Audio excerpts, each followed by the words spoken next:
it goes down so fast. You know, I really hardly think there will be a lot of music. You know, in 5 years from now, the big bands will release great albums.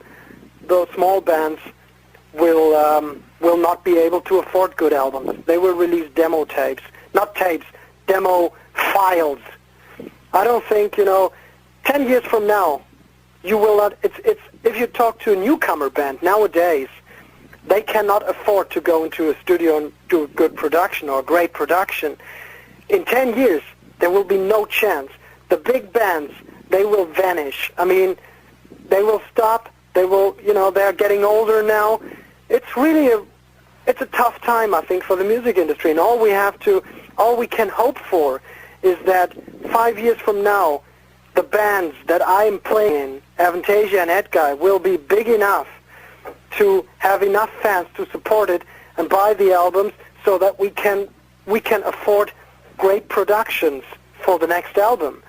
I don't know if this is going to happen. I hope so, because I don't want to go down that road and have to release crappy albums or not so good albums just to be able to have another album, to feed it to the people, to be able to go on tour.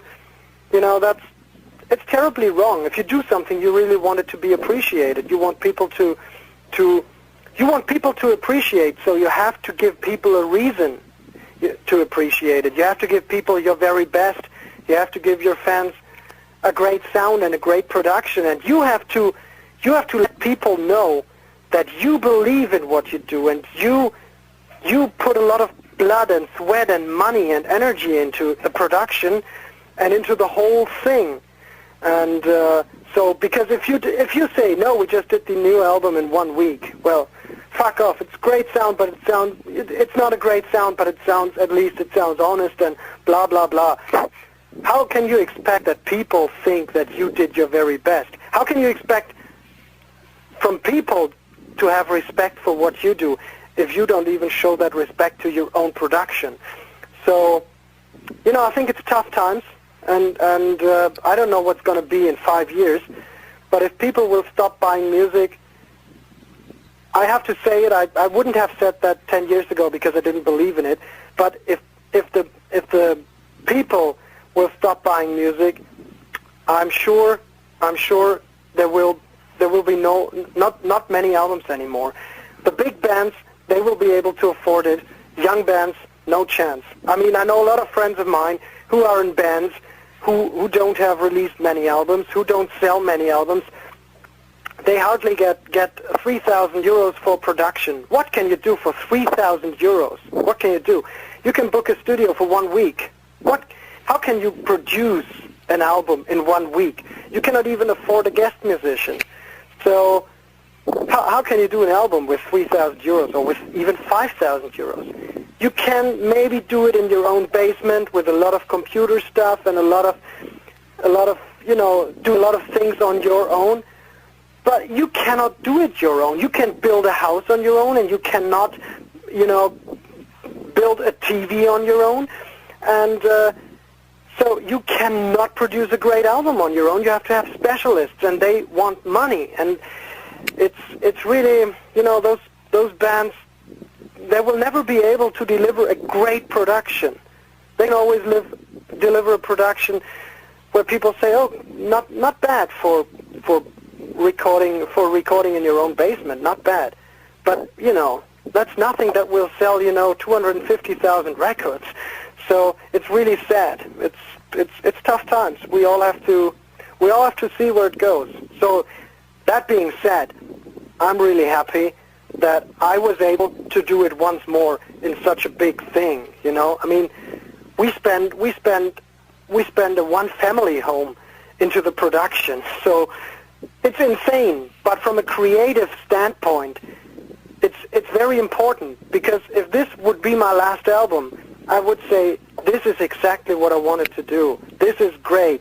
In 25 years from now, I will be able to look on something where I'm extremely proud of, and where I can say, no matter what the fans say, no matter what the press says, I can say, The Wicked Symphony, The Scarecrow, Angel of Babylon, this is my magnum opus. This is the big thing I have done, and that's what I'm really happy about. So, could you consider both Angel of Babylon and Wicked Symphony as your masterpiece? Yeah, definitely. It's what Tinnitus Sanctus was for Ed Guy. The Wicked Symphony and Angel of Babylon are for Avantasia, definitely. I'm extremely proud. If I would have to stop my career right now, I would be happy because I know with both projects I have recorded the strongest albums and the strong pieces of work. I've just delivered them, you know. It was not somewhere in my back catalog in 2001 or 2004. It's been just released. My most recent, my current albums with both bands are the strongest albums. And no matter what the press says or the fans say or the critics say or whoever, you know, I know better because I have worked on those albums. Sure. I really have to stop now because I have a new interview now. Oh, okay. Well, so that's all. And thanks again for your time. And if you want to add anything else to the people who are going to read this interview, it's your time. Well, I want to thank everybody for supporting true art, you know, no matter if you love it or if you hate it, but at least you think about it, you give it a chance, and you listen to it, and you listen with your heart, and not with your brain, and not with what the market tells you. I really want to thank for people who appreciate upright music. I really want to thank our supporters in Spain.